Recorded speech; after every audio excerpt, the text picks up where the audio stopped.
Well, welcome back. It's your man Unspoken Reviews back again with another video. And today we're going to be doing a mild spoiler review of Predator Badlands. The reason I say mild spoilers is because I'm going to get into some stuff, but I'm not going to go too crazy and in depth with it. But just enough to let you guys know that if you're planning on seeing this film sometime later this week, don't watch this review because I don't want to ruin it for you. Because do I think this film was pretty good and worth watching? Yeah. I can be honest. I really enjoyed it. It really was that kind of fun action 80s style movie that we have seen since the very first Predator film. And it's just a good time movie. And that's something that I really did enjoy. And it seems like a film like Predator should be that. It should be something that is kind of action packed, at the same time, a little grotesque and different, a little bit bloody, and at the same time, a little humorous, but just a good action adventure where you take a bunch of characters and you put them up against a creature that is pretty incredibly awesome, that's different in fiction, and you get to see how this story plays out. Now, the Predator films have been awesome, all right? I can't lie about that this fictional character has been amazing in the years that it has existed. I've always liked the Predator. I wouldn't say I'm a diehard loving fan, but every time there's been a film that's come out with the Predator, I've always watched it. I think the only film I haven't seen so far is Killer of Killers, and I've got to get into that because I heard a couple spoilers about that, and I got to get a chance to watch it, but I know there's some big spoilers in it, and I'll probably say the spoilers throughout, this review. So if you guys haven't watched Killer of Killers either, don't watch this review because I've heard spoilers already, and I don't want to ruin it for you. But every single time it's been pretty awesome seeing this creature come from a different part of the galaxy and come down to Earth with the intention of hunting the most dangerous sport or game that it can find in order to test its skills, in order to gain rank amongst their clan. And I thought that was always pretty cool, although I have felt that it's been one-sided, and I'll explain why. But in every single film from Predator, Predator 2, The Predators, Predator, they've always seen them come back. Alien versus Predator, Alien versus Predator, Requiem. Ooh, that movie. Okay, we'll get into that. They've always just been very awesome creatures to watch, and a lot of fans have been extremely curious about them because we've only ever seen them painted in one light, and that's as the antagonist, except for maybe one film did kind of change it a little bit, but they were still somewhat of the antagonist in that movie. All right, after Predator 2, after seeing the xenomorph head inside the ship, a lot of fans were bugging like, whoa, do xenomorphs kind of exist in this universe? And, by the time we got to later on down the years, Alien versus Predator came in, where we found out these creatures were hunted on Earth for the Predators to gain rank in their clan. When we got that movie, I thought it was so awesome. And one of my favorite scenes is this scene right here when the Predator just jumps up and takes the spear and stabs it into the xenomorph mother. I thought that was the most awesome shit I had ever seen. That was like one of the most standout moments in the film for the creatures. But even in that film, the creatures were not the main antagonist or protagonist. They were just there doing what they were doing, and humans were just kind of caught in the middle. And that kind of always seems like that's either the story or they're being hunted. But we never got a film where the Predator itself just stood out as the protagonist. We got a chance to understand how they think, how they talk. And after the film Prey, which I really, really, really love, I found out the same director was going to be doing this film. All of my questions were answered. And I'm very glad about that in this movie. I'm very glad this was the film that took predators and it put them in a better light for us to understand their culture, how they think, what drives them, how they speak to each other, their family dynamics, their clan dynamics, what makes them want to be great hunters, what pushes them. And one of the things I always love about these films, it always treads new ground with understanding what they do and how they do it, and little different techniques that they use in order to survive on different planets. We've seen some of this in Predator 1, 2, I believe Alien versus Requiem. We got a chance to see a little bit of the home world. But this film took all of those questions from each and every single one of those films, and it put it all together for fans to enjoy. So when we start in this movie, we get a chance to meet our protagonist named Dex. He is a predator who is unfortunately the weakest of his clan. He is a runt, and he is not able to gain any kind of prestige. And this is something that he's building up to. He's been training for a long time, and alongside with his brother Quay. And I like this film because in the first 20 minutes of the movie, you're getting to see new gadgets, the way they train alongside one another, the way they push one another. That first fight scene was pretty awesome. We get to see new tools like this kind of grappling device that Dex uses to scale this rock formation. It was really cool seeing that. And I love to see how they pick their prey, how they kind of scan through different worlds to kind of see what is the best kind of game.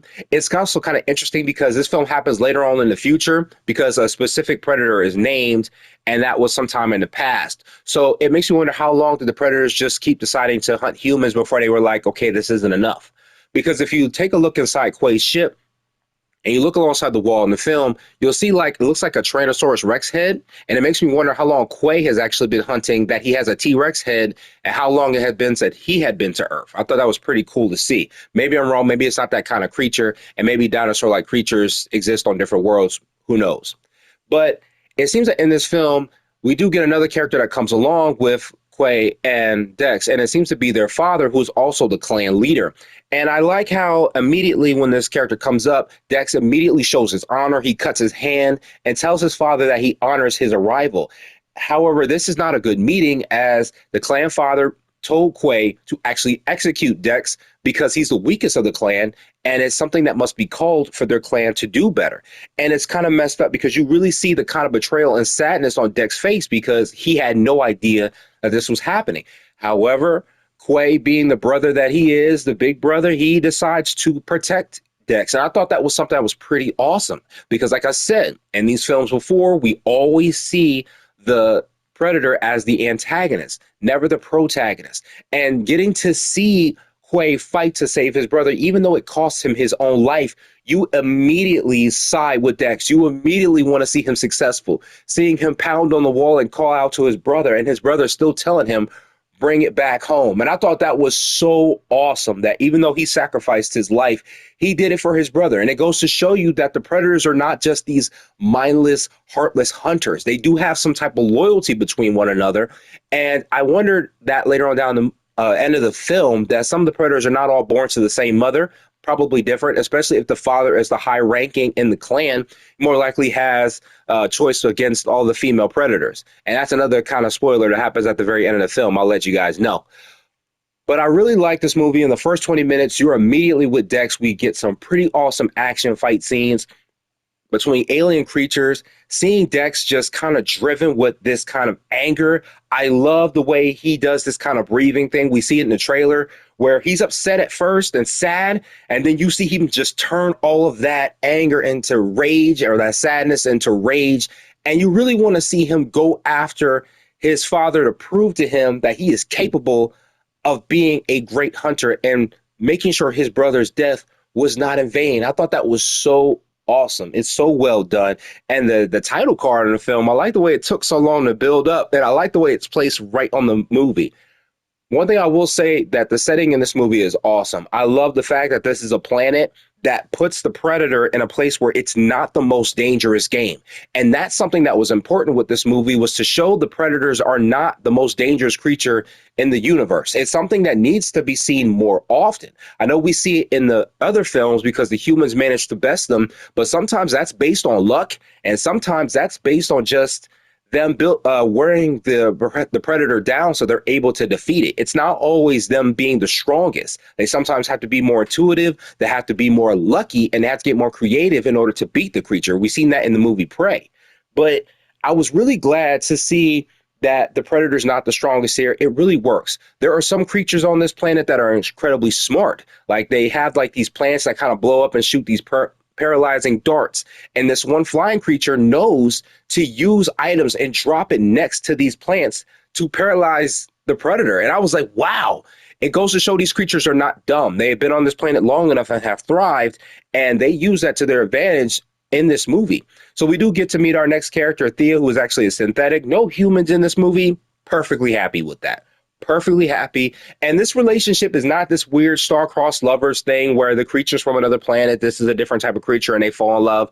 None of that woke crap in this film. Okay, none of that. But she is kind of goofy, and for me, in some of the movie, it kind of dragged on a little longer than it needed to, but it wasn't horrifying or annoying. And just when it got to the verge of being too annoying, it stopped. Okay, it wasn't like it kind of dragged on, and I was actually very happy about that because it makes the film a little bit more bearable when you get to some of the comedy. And I like that the comedy came from the Predator as well. Like, sometimes he would make like little jokes, and you know, even the synthetic Thea would be like, wait, was we trying to make a joke? And he just kind of like would go back to eating or something. It would be so funny. So another thing during this movie that I liked were the tools that we got to see. I know that during the later films or earlier films, we got to see some of the new items. We get to see like the Gleaver that they use that has like the different spikes. We get to see different modifications of that. Like it's much smaller for Dex. His is much smaller than the other ones that we've seen that are much larger, like in Alien versus Predator. But one of the items that thought was really unique in this film was how Dex takes this small device, he sticks it in his arm, he drains out their blood because you do know that their blood is illuminate green. It's like a highlighted green. He pulls out his blood and he sits it down in a device to kind of make like a small lantern.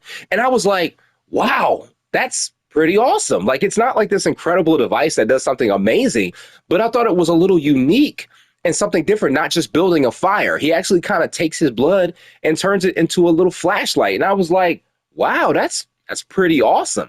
And another thing I like in this film is it doesn't give the Predator these extra devices like the cloaking device or the infrared. You know, that's something that I felt has always been kind of unfair with the Predator, because you're taking a creature and you're putting up against something that they're supposed to be a challenge. But this creature can turn invisible. It can see infrared and different types of colors in the spectrum.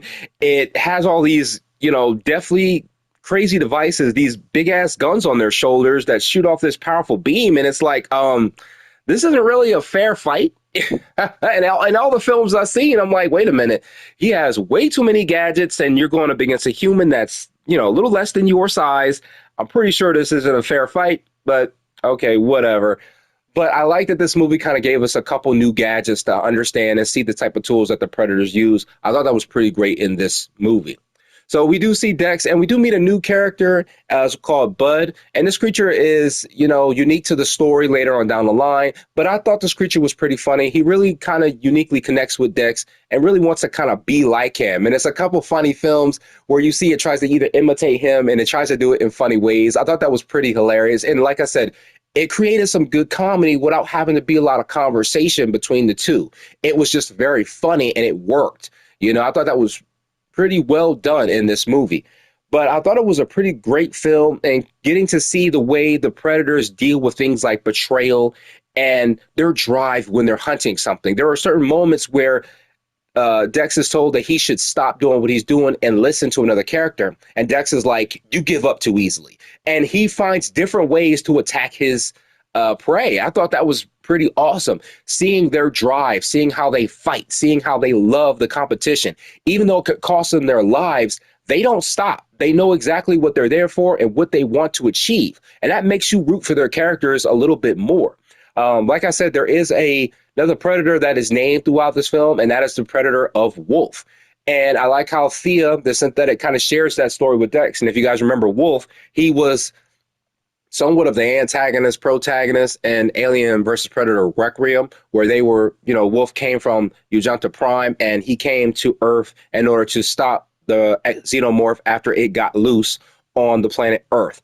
And once again, that was another thing I liked in this movie, is we got an idea of Yautja Prime. Like, we saw this planet somewhat in Requiem, but we didn't get a chance to see more of it.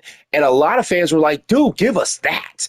And I'm glad they did that in this movie. We get to see Yautja Prime. And I liked how when the movie opened, it had kind of like this beat with the Yautja voice in the background as lyrics. And I was like, yeah, there we go. We're getting to hear how they kind of sing a little bit, how they kind of go with music. And I thought that was perfect, man. I thought that was great.